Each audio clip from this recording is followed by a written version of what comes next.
I am 𝓥𝓲𝓫𝓱𝓪 and welcome to Jai Hind classes for 𝓒𝓱𝓪. In this video, I will explain Class 12th Political Science Chapter 8, which is the last chapter of this book. The chapter is Recent Developments in Indian Politics. Now, as the name of the chapter itself suggests what we will be studying in this chapter. In this chapter, we will look at the synoptic view of the past 2 decades of Indian politics. We'll be seeing that what were the unanticipated factors that came together to form the Indian politics for the past 2 decades. Because we are still too close to those things, and these were some foreseen events that culminated together, and that is why all those factors in the Indian politics for the past 2 decades have been very much controversial. There will be some questions that we'll be asking. Firstly, what will be the implication of the rise of coalitions? Because we already know that after 1989, there was a rise of coalition, the multi-party system in our country politics. Secondly, what is Mandalization all about, and how does it change the nature of political representation? Thirdly, we will be seeing that what was the significance of the Ram Janambhoomi movement and the demolition of the Ayodhya structure. How did it mobilize the different sections of the society? And lastly, we will be asking that what was the impact of the new policy consensus, the growth, the emergence of the new policy consensus after 1990s, after the 2000s. So we will be asking these questions, though we wouldn't get the answer of these questions in the chapter, but we'll try to look at the necessary facts so that we can answer these by ourselves. And without any further ado, let's get started with the first topic, which is context of the 1990s. Now, before going to the main parts that what we will be studying in this chapter, let's have a look at the context, the political scenario of the 1990s, because there were many things going on. There are 5 things that we'll basically be studying in this chapter, and there are 5 major points that we need to remember of the 1990s. First was the defeat of Congress in the elections of 1989. Now, you know what, that the party that got 415 seats, very much seats, you could say a large number of majority in the 1984 elections, the Congress Party of India, it got only 197 seats in the 1989 elections. This already marked you could say that the end of the Congress system, because we already know that before this, the Congress had a predominant position in the Indian politics, and that is what the political scientists have called as the Congress dominance. Now, the elections of 1989 marked the end of the Congress dominance. Second major point of this time was the Mandle issue. Now, what was Mandle issue? What happened that in 1991, there was a government that was a National Front government in India, and it decided to implement the recommendation of the Mandle Commission, which gave reservation to the other backward classes in the public employment. Now, this was seen as a big controversy because there were many opponents and there were many supporters of this thing. Now, this whole thing where the supporters of reservation for OBCs and the opponents of the reservation for the OBCs had a lot of conflicts, and this whole thing is called as the Mandle issue. Of course, we'll be studying these points in depth later in this chapter, but we are trying to have a look at the major factors of 1990s. Third major factor in this time was the initiation of the new structural adjustment program, or what we call the new academic reforms. Now, these new academic reforms were seen very much different that were after the post-independent era, just after the independence, and many people consider them as against the core principles of Indian democracy. Now, the growth of these academic policies could be seen to the time of Rajiv Gandhi in 1991, and after that many governments came up and they continued to follow these economic reforms. Though there were movements, though there were opposition of these economic reforms, but they still continued to be in the Indian politics due to various governments.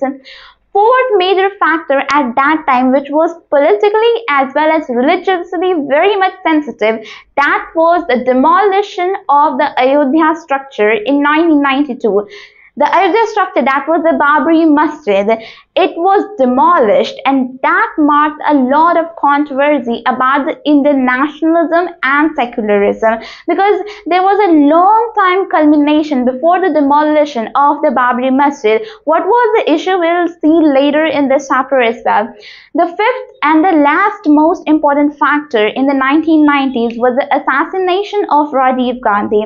We already know that his mother Indira Gandhi had already been assassinated, and in 1984 by her own bodyguards. Rajiv Gandhi was also assassinated in 1991 when he was on an election campaign in Tamil Nadu, where he was assassinated by a person or a member of a Tamil, you could say Sri Lankan Tamil group, which was LTTE.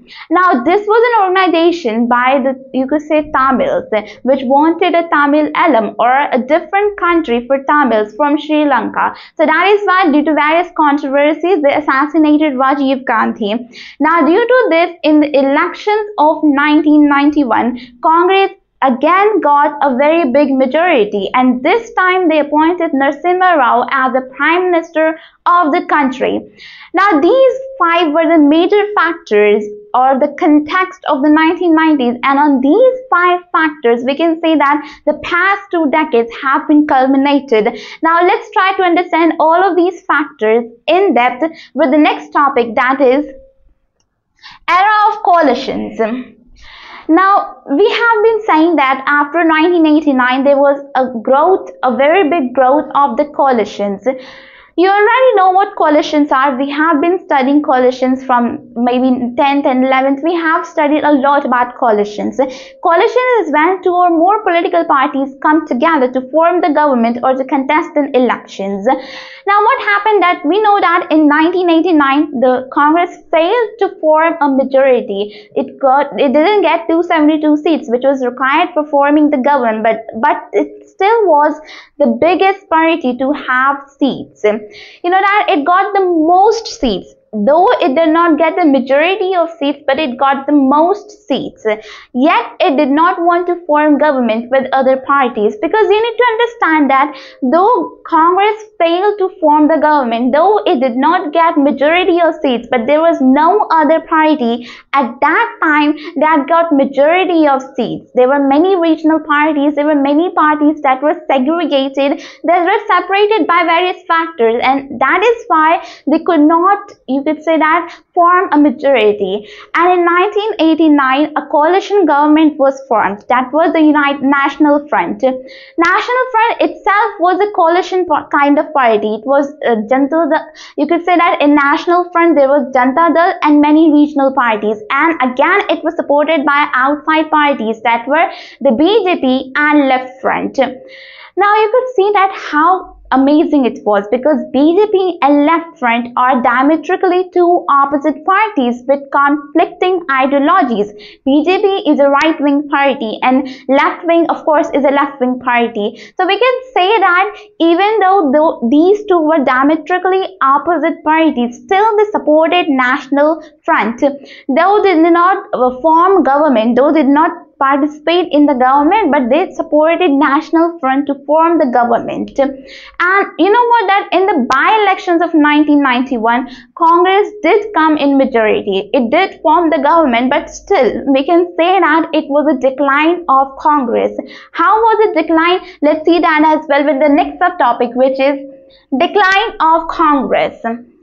Now, we had already seen in the previous chapter that in the 1960s there was a decline of Congress, but at that time Indira Gandhi revived the party. But now Congress was facing serious challenges, because the political scientists have said that, have concluded that this era of 1990s clearly marked the end of the Congress dominance. How so? Because in 1989 they clearly failed to get the majority, and even though they did get the majority in 1991, but still it was, you could say that the predominant position that they had in the Indian politics, the legacy that they had in the Indian politics was reduced to a lot, and there were many factors. First was that it lost the centrality of itself. We know that when there was one party dominance in the country and Congress was dominating the Indian politics, it itself was kind of many other parties. We could say that at that time when Congress was dominating the Indian politics, it had a lot of factionalism, which included different regional culture, different regional ideologies, different kind of diverse culture in a single party itself. But that kind of centralism, we could say the factionalism, got reduced to a lot in the 1990s, and that is why the centrality that Congress had was reduced to a lot. And through the decline of Congress, we could say that in Indian politics, the system of multi-party system was started.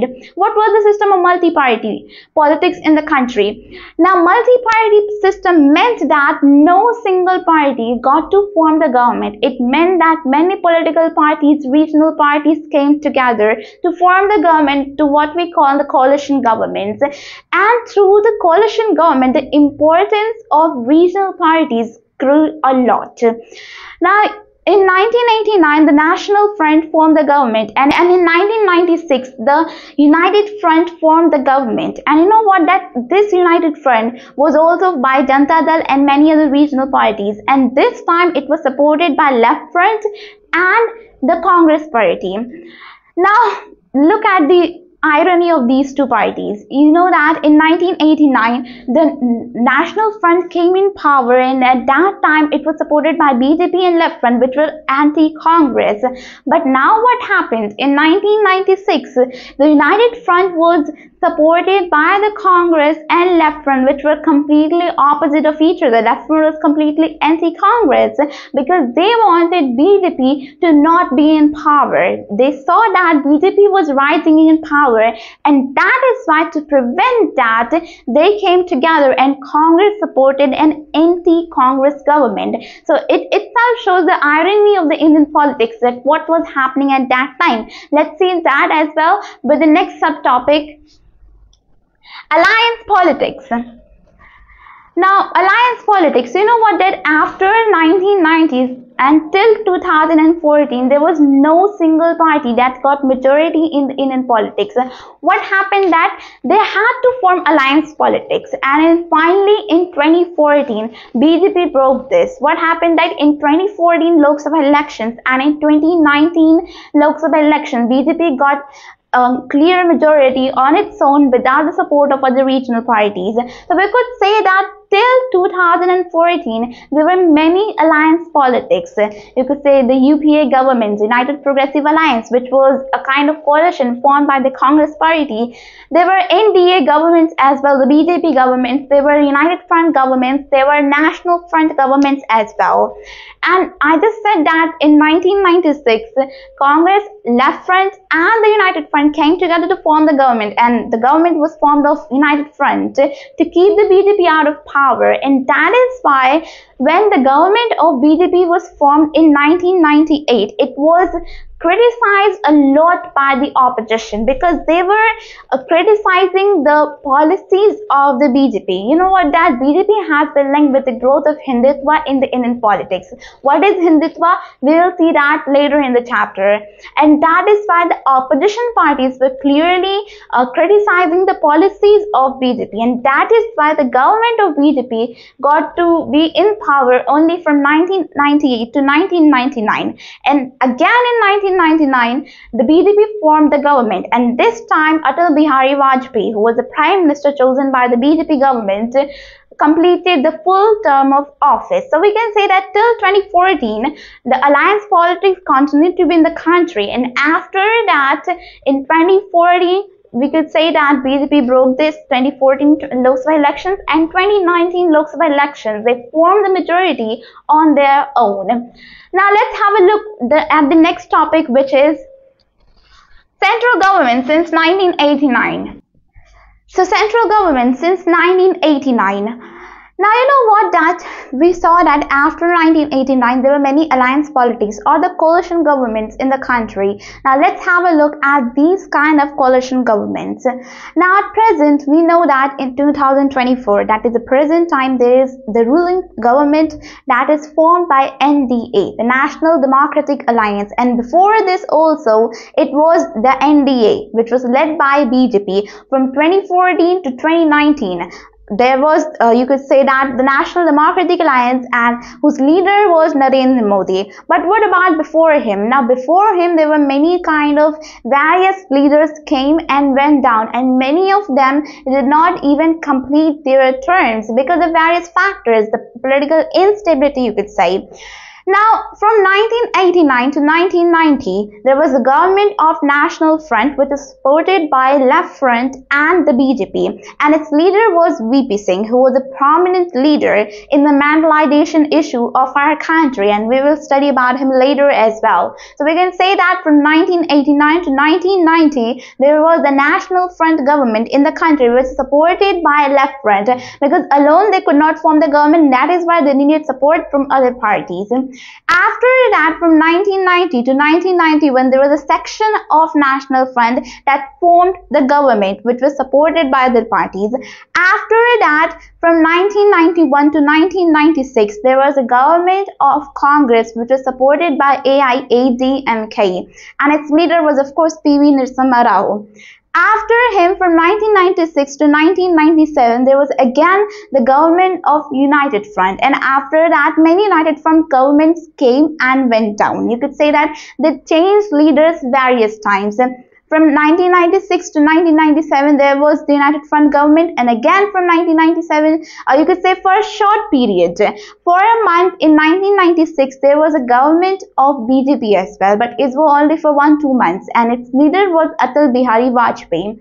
After that, from 1997 to 1998, again there was a government of United Front which was supported by Congress and other regional parties. After that, in 1998 to 1999, and from 1999 to 2004, there was a government of National Democratic Alliance which was led by the BJP, and its leader was 𝓒𝓲𝓫𝓱𝓪, who has been seen as a prominent leader in the Indian politics due to his, you could say, due to his nuclear policy, that he made India as a very big nuclear power, and that is why he has been seen as a prominent leader in the Indian politics.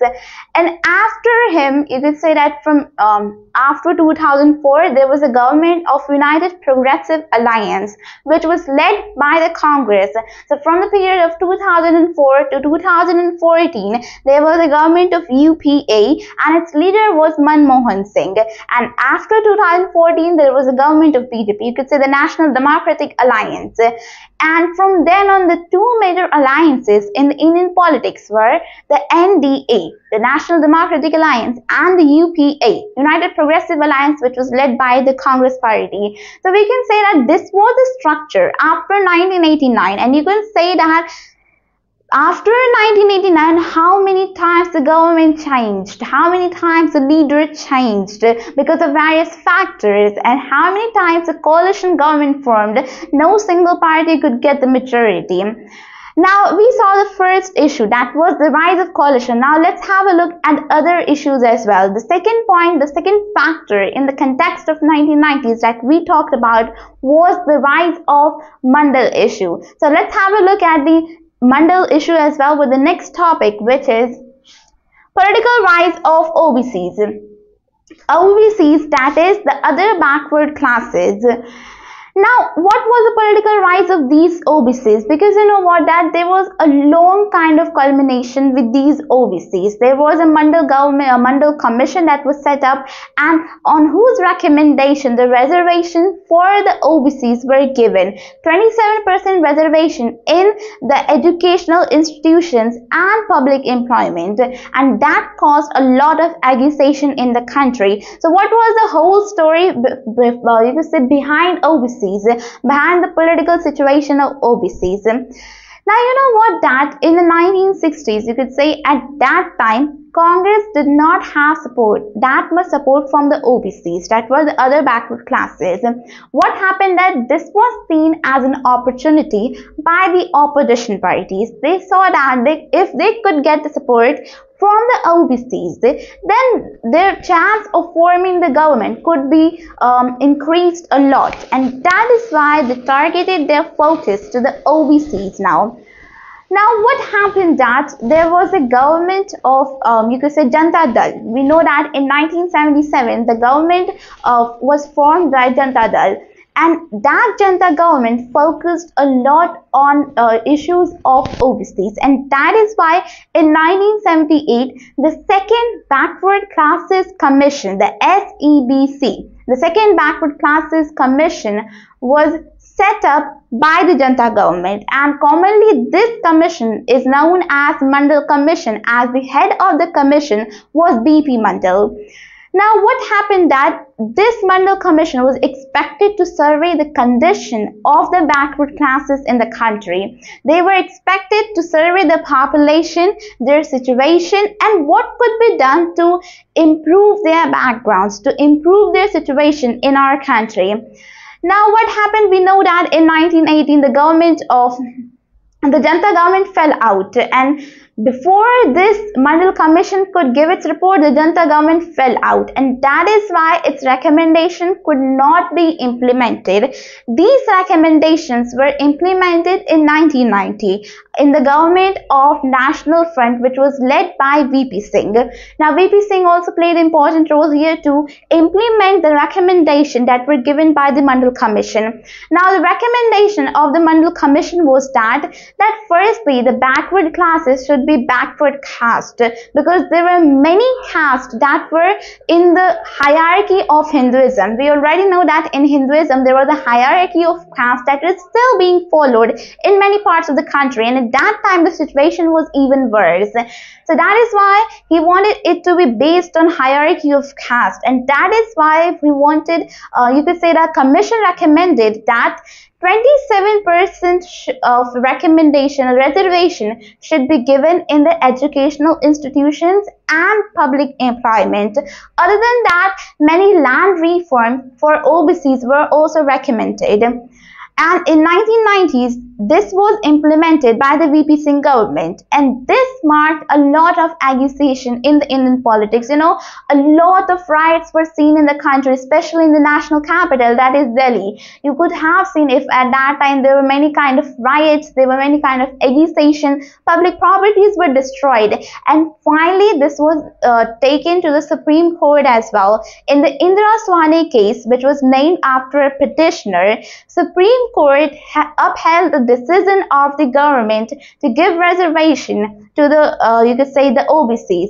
So we can say that only after the interruption, only after the intervention of the Supreme Court, this issue could have been resolved a lot. So we can say that this was how, you could say, the rise of OBCs could be seen in our country. And now the next subtopic here is Mandle implemented. So we already saw this subtopic, that is how Mandle was implemented, how the recommendation of the Mandle Commission was implemented by the V.P. Singh government. And you know what, that at that time, you have already studied about this in class 9th political science as well. In the chapter where you get to study about the executive, you have already studied about this, that how the exact process of the implementation of the recommendation or the report of the Mandle Commission took place in the government of India.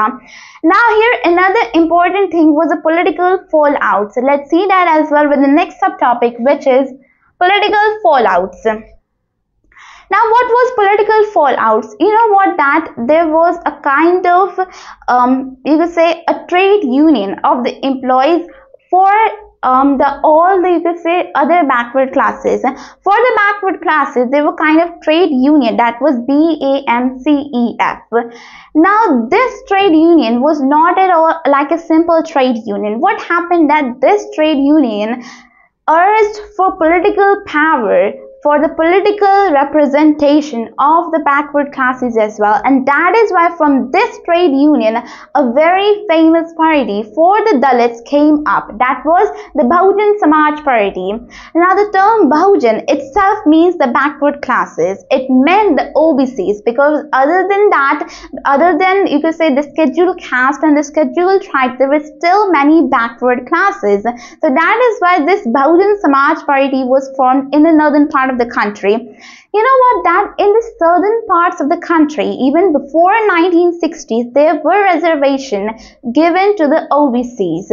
And after that, in the northern part of the country, there was seen as an urge to give reservation to the other backward classes of the country. And that is how the culmination of the Mandle Commission took place. There were many leaders that played an important role here as well. Now, this political party, which was Bahujan Samaj Party, was specifically for the upliftment of the Dalits or the Bahujan Samaj. That means the backward classes of India. Now, it was formed in the northern part of the country and had major base in states like Punjab, Haryana and Uttar Pradesh. Its leader or the founder was 𝓒𝓱𝓪𝓾𝓱𝓪. Now, what happened that it was for the first time that in a state a party got to form the government only on the support of the OBCs. You know that in Uttar Pradesh, the Bahujan Samaj Party formed the government many times, and that was also only on the support of the OBCs. Though later on it did get support from other sections of the society as well, but earlier it got to form governments wholly on the basis of support from the Dalits. You know that their leader Miss Mayawati was also very famous. You could say that she was also a prominent leader in the upliftment of the Dalits, especially in the states of Uttar Pradesh. Because if you saw the situation of Uttar Pradesh before Bahujan Samaj Party, before the government of Miss Mayawati, then you would see that there were a lot of caste hierarchy in the state. There were a lot of discrimination that the lower caste had to face, that the other backward classes had to face. So we could say that the 𝓒𝓱𝓪𝓾𝓱𝓪 founded party, that was the Bahujan Samaj Party, had a political fallout due to the Dalit support, and they got to form the government wholly on the basis of support from the Dalits. So that is how the rise of OBCs took place in the Indian politics. You could see that the whole situation started in 1978 with the formation of the Mandle Commission, and there were leaders as well like 𝓥𝓲𝓫𝓱𝓪, who was the chief minister of Bihar. Now, even before the recommendation of Mandle Commission, he implemented reservation in the state for the other backward classes, because it was seen that they were also socially and educationally backward. Even though they could not be counted in scheduled tribes and scheduled castes, their condition was still worse. There were still many uneducated in them. Literacy rate was very low in the other backward classes, and that is why 𝓥𝓲𝓫𝓱𝓪, the chief minister of Bihar at that time, gave reservation to the other backward classes, and he was a prominent leader in the implementation of Mandle report as well. So we could say that this all started in 1978, and finally in 1990 with the VP Singh government it was implemented. And again there was a party BSP which played a prominent role in the upliftment of Dalits in the states of our country. Now the next topic, the next factor that we discussed, that was the third factor. Now let's have a look at that, which is very important considering the secularism of our country. So let's have a look at the next topic, which is communalism, secularism, democracy. So communalism, secularism and democracy. Now you know what, the third major factor in the Indian politics at that time were the question about secularism of the country, because there emerged many issues with the rise of BJP. Now BJP adopted a policy of Hindutva. What was Hindutva? It was seen, we could say its originator was V.D. Savarkar, who defined it as a kind of, you could say, literal meaning, if we go by, it means Hinduness, and V.D. Savarkar defined it as that if a person has to be a citizen of India, then he has to consider India not just as a fatherland but as a holy land on which the whole base would be. Basically, in simple terms, we could see that there should be, for nationalism in the country, for one nation in the country, the unity of the nation, you could say, there has to be a strong national culture. And in indirect way, it also meant that Hinduism could be seen as a kind of this base, a national base on which the whole country could be formed. So we could say that the major policy of BJP was Hindutva. Now before that, BJP had adopted Gandhian socialism, but it did not get a lot of success in the 1980s election, 1982, 1984 election, and that is why it changed its policy to Hindutva after 1986. We know that after emergency, what happened that the Jana Sangh, the Bharatiya Jana Sangh and the Janata Party merged together to form the Bharatiya Janata Party, and at that time the Bharatiya Janata Party embraced the policy of Gandhian socialism. But though if they didn't get the success from that ideology, then what would be the point of having it? And that is why they adopted again another policy, which was the policy of Hindutva. Now, you know what, that there were two major elements, or two major, you could say, instances that happened which led to various questions about the secularism in our country. The first was the Shah Bano case. Now, what was Shah Bano case? You know what, that at that time there was a 62-year-old woman who was a Muslim woman, Shah Bano. Now, she filed a petition in the Supreme Court over the alimony by her husband, because her husband didn't provide her maintenance fee, that is the alimony that is given after divorce to the women. Her husband didn't pay that, and that is why she filed a petition to the Supreme Court, where the Supreme Court held that the husband had to give, the ex-husband, before the divorce, you could say that the husband had to give alimony to the women. Now, this marked controversy as many Muslims were seeing it as an intervention to their Muslim personal law. What happened that at that time the Congress was in power and it passed the Muslim Women Protection Act.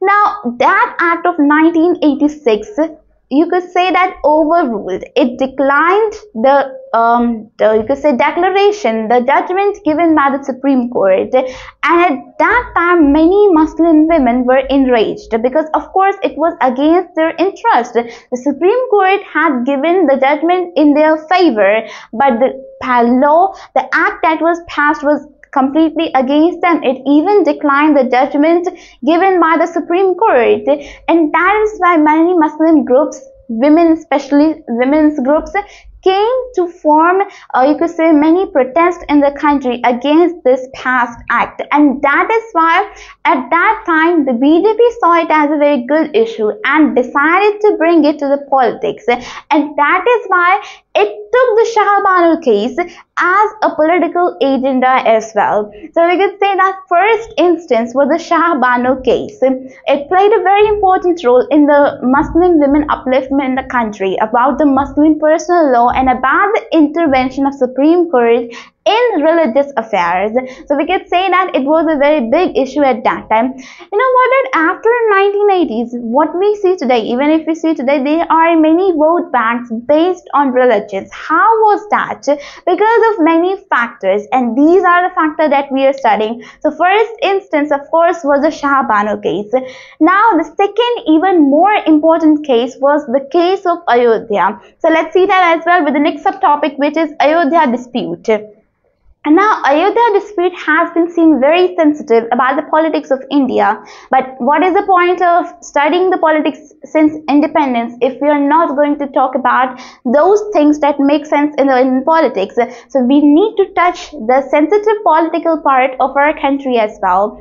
Now, what was the Ayodhya dispute? If you look at the main case in 1986, you could say in 1986, what happened that there was, you could say, a judgment given by a lower district court of Faizabad that opened the site of Babri Masjid. It was a mosque in Ayodhya region.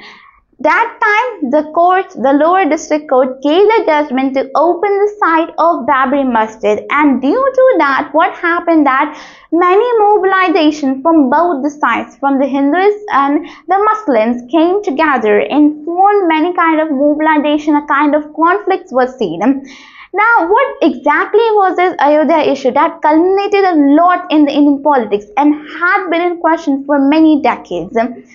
Now, if we look at the Babri Masjid structure that has been demolished, now what happened that it has been seen that it was constructed in the 16th century by Mir Baqi, the general of Babur, the Mughal Emperor Babur. We know that the Babur, the first emperor from the Mughal Empire in the country. So his general constructed this mosque in Ayodhya. But many Hindus believe that before this there was a temple in this region which was demolished by the Muslim general, and that is why at this birthplace of Lord Rama, you know that in Indian Ramayana, the Lord Rama was born in Ayodhya region. So that is why Hindus said that, Hindus demanded that a temple should be built there at the birthplace of Lord Rama, and this mosque, the Babri Masjid, should be demolished. Now, what was the whole case?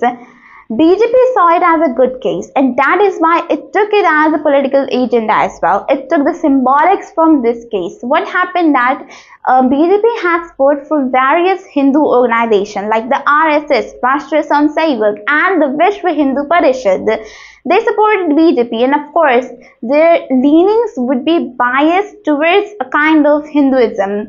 It took it as a support, and that even took it a next level when the BJP had a Rath Yatra. You could say Rath Yatra, that is very common in the Hinduism culture, from Somnath in Gujarat to UP Ayodhya. So we could say that this Rath Yatra marked a very important issue instance in the Ayodhya dispute, which marked the sentiments of the Hindu people. And we already know that in India, the majority are the Hindus and the minority are the Muslims. So of course, there was a kind of case that if the sentiments in the Hindus were increased a lot, then of course the case could go in the favor of Hindus.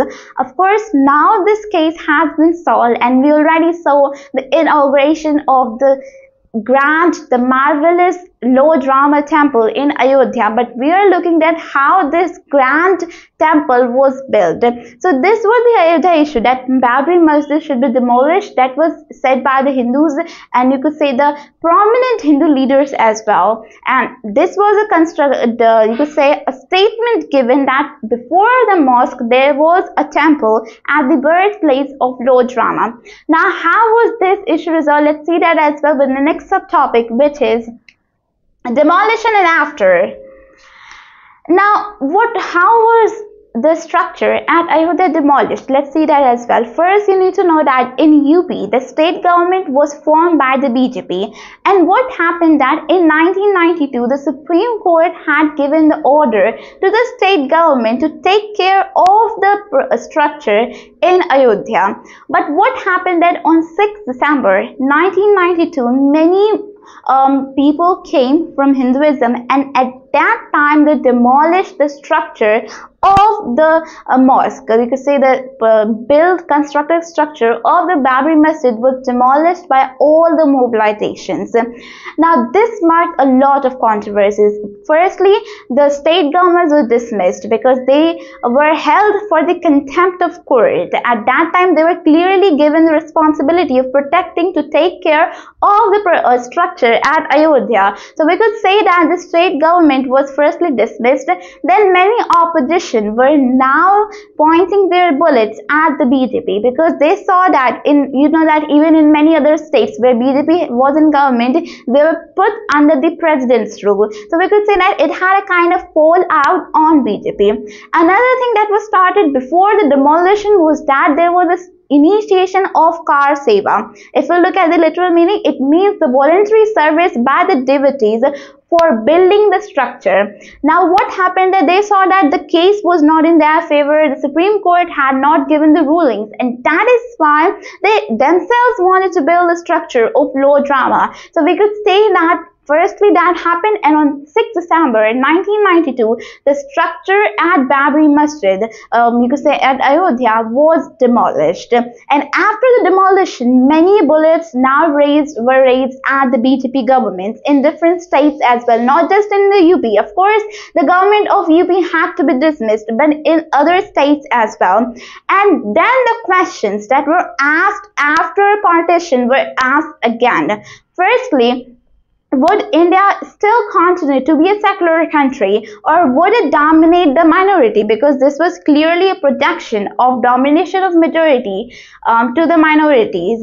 So we could say that it was a kind of many questions about the secularism of the country were now raised that were asked just after the partition. So we could say after these many years, again they were asked, and there were still many kind of conflicts between the Hindus and Muslims, and now they were kind of inclusion of religion in the politics. What happened then? Since 1984, we saw that there were many anti-Sikh sentiments in the country, and again in 2002, especially in the Gujarat region, there were kind of anti-Muslim sentiments in the country. And then what happened that in Mumbai region, in different parts of the country, there were many kind of protest by different organizations, by Hindus, somewhere by Muslims. There were kind of anti-Hindu sentiment and anti-Muslim sentiments. So it was a very hard task to do for the government to unite all the religions. So now we know that, of course, the Supreme Court has given ruling in the favor of the Lord Rama Temple, and now the Lord Rama Temple has been built, but that has been built over many decades, over many controversies, over many issues, and over many protests and riots in the country. Now the next topic here that we're going to have a look is emergence of a new consensus. So emergence of a new consensus. Now, the period after the 1990s is also seen as the growth of BJP and decline of Congress. How was it so? Because if we look at the performances of both the parties in the vote share and the seat share and the political position of the country, then you will see that how they have been competitive after the 1990s. If you look at the election results of 1984, you will see that BJP got only 2 seats, while the Congress got 415 seats. But if you look at the 1989 elections, BJP got 82 seats and the Congress party got 197 seats. So we could say that now the BJP was trailing behind the Congress party, and from the period of 1996 to 1998, it even got more seats than the Congress party. You know what? That in 2019, the BJP party got 303 seats and the Congress party got around 82 seats. So we could say that the situation reversed. In the 1980s, what happened? BJP was very low. From the 1996 to 1998, it was a bit above. You could say it got a bit more representation than the Congress, but still the Congress was trailing behind. Now again, after the 2004, Congress got more seats than BJP, and after 2014, BJP got more seats than Congress. And if you look at the cases of 1994 and 1996, you would see that there was a little bit difference.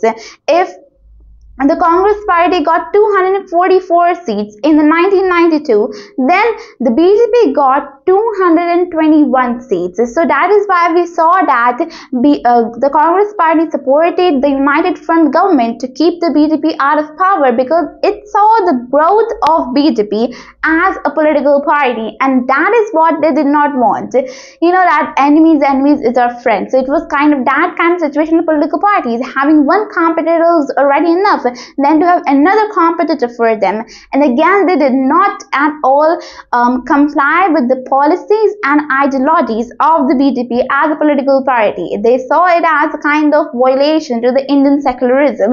So we could say that for this purpose, if we look at the data that is given in the NCERT, you would see that there was a lot of competitive political position between the BJP and the Congress party, and the data is only for the parties. The result would be very much different if we go by the coalitions formed by these parties, because then the votes would be added from their coalitional partners as well. So that is why we could say that if we look individually at the parties, then you would see that there was a very competitive kind of results between these two parties, not just in a seats share in the Lok Sabha, you would see that in the votes share as well. And there is another factor, that is the voters turnout and the increasing population of the country. So we could say that there was a kind of consensus that grew. Now what was that consensus? Let's see that as well, but before that, let's have a look at the 2004 elections. So Lok Sabha elections 2004. Now, from the period of 2004 to 2014, the United Progressive Alliance, a coalition that was led by the Congress party, won the election and formed the government. Now, for the first time, Congress initiated a coalition. Before that, it was just supporting the different kind of governments, but now it officially started its own coalition to form the government, because it saw that now they could not achieve the majority just by on their own, and that is why they had to form a coalition in the multi-party system of the country. So if they wanted to remain in power, they had to form a coalition. That is what it did. Now by that time, the parties could be categorized into four categories. First, that were in alliance with the Congress party. Second, that were in alliance with the BJP. Third, you could say second, those who were part of the National Democratic Alliance, and those that were supporting the BJP. Third were the parties that were the left front parties. Now these parties like the Communist Party, the Socialist parties of the country. And fourth, that did not belong in any of these three categories, like independent parties who did not want to be part in any of the coalitions.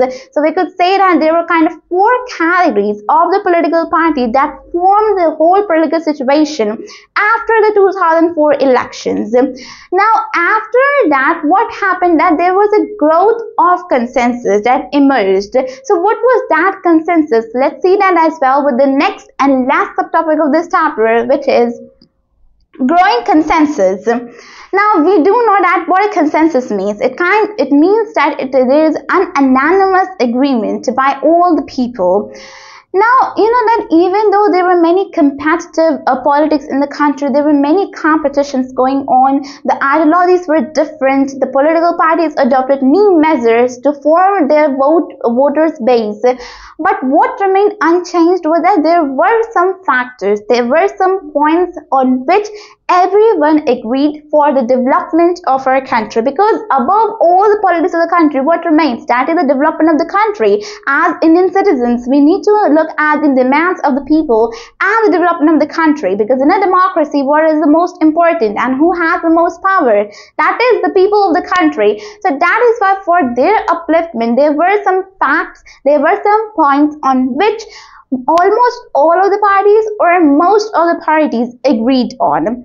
Now the first point, we will look at 4 points that had been growth as a consensus. First point was the new economic reforms of the country. Now, even though there were many movements and many political parties did believe that they were in opposition to the original core principles of the country, but most of the parties supported these new economic reforms, especially after 1991. What happened that before 1991, there were many restrictions, but after 1991, because that was the time we faced economic crisis, at that time we adopted liberalism policies in the country. What is liberalism? It means that liberalization of economy means that the market would be very much unrestricted by the state control. It means that economy would be free and fair, and it would be independent of the state control. There would be no restrictions or very less restrictions on the import and export of goods. So we could say that first point on which everyone agreed, or at least most of the political parties agreed, was the new economic reforms. The second point was the demands of the OBCs. Now, by this time, almost all of the political parties accepted the fact that they had to work for the demands of the backward classes, and that is why now they were in favor, or you could say they were in agreement with the reservation given to the OBCs, the backward caste, the backward classes of the country, in the educational institutions and public employment, the government jobs. And even after these, they still believe that they should be given adequate share of power as well. And that is why they provided adequate share of power as well as many other facilities, so that their upliftment would also be uplifted. Another point on which everyone had reached a consensus was, you could say, the importance or the significance of the state level parties, because before that the regional parties did not have that much significance in the Indian political system due to Congress being a dominant party in the country. But now what happened, there was a multi-party system. If a national party had to form a government, they had to get the support from the regional parties or the state level parties. We do know that there are different conditions for becoming a national party or a state party, but now that kind of difference fast is becoming unchanging. What is happening that now people don't look at whether it's a national party or the state level parties. They now just get together to form a coalition, to form the government. So we could say that after in these two past decades, we saw that the significance of the state level parties, and every party agreed that they had to be included. Fourth and last that everyone had reached a consensus was, you could say, that the pragmatic situation of ideologies between the coalitions. Now, what happened now, most of the parties believed that even if they disagreed with their ideologies, they still had to form a coalition to form the government. What happened? Let's have a look at the example of NDA. Now, most of the parties in the NDA government did not believe in the Hindutva ideology of BJP, but they saw that BJP would form the government. BJP was clearly in the majority, and if they remained in NDA, then they could be a part of the government for a full term. And that is why, even though their ideology was different, the pragmatic situation led to them to form a coalition. So we could say that just to form the government, different parties came together, and now the voters faced a problem, because now most of the parties were having same kind of ideology, same kind of electoral competition. Rather than providing a good choice to the voters, a good ideological differential choice to the voters, so that is why you could see that in some of the years the voters turnout also turned to be very low. So for these reasons it was so. Now this was the whole chapter, and from this chapter we conclude the whole book. If you remember, we started this book with the nation building process, and we saw that Congress was clearly in a dominant position. But now as the time went by, different governments came, different leaders came. Indira Gandhi came, there was P.V. Narasimha Rao, there was Rajiv Gandhi. Many leaders came, many governments formed, and now finally there is no single party that formed a kind of majority in the Indian government, in the Indian Lok Sabha elections, and that is why multi-party system in our country has been formed. Even if you look at the latest results of election in 2024 election, the 2024 Lok Sabha election, you would see that all the opposition parties formed a kind of alliance that was in the A. That is, you could say, formed by major opposition parties, and the main ruling coalition was the NDA, National Democratic Alliance, and the results were in the favor of NDA. So we could say in the 18th Lok Sabha that has been just formed, we also saw that there was a type of multi-party, because this time BJP failed to get the you could say majority by itself, and it had to get support from other regional parties as well. So we could say that all the points that we discussed in the whole books have been proved in this 18th Lok Sabha as well. We saw that there was a significance of the state level parties, there was significance of the new economic reforms as well, and by this we complete our whole book. Now after this, I will start the first book of the class 12 political science, which is the contemporary world politics, and that book is also very interesting. You will get to understand a lot of global scenario, the international relations, and how the global situation has been formed over all these years. Because what we see today is the USA is a superpower. We see that many countries turn up against China. Why is it so? So we will be seeing all those points in the contemporary world politics. So stay tuned for the upcoming videos. Thank you very much.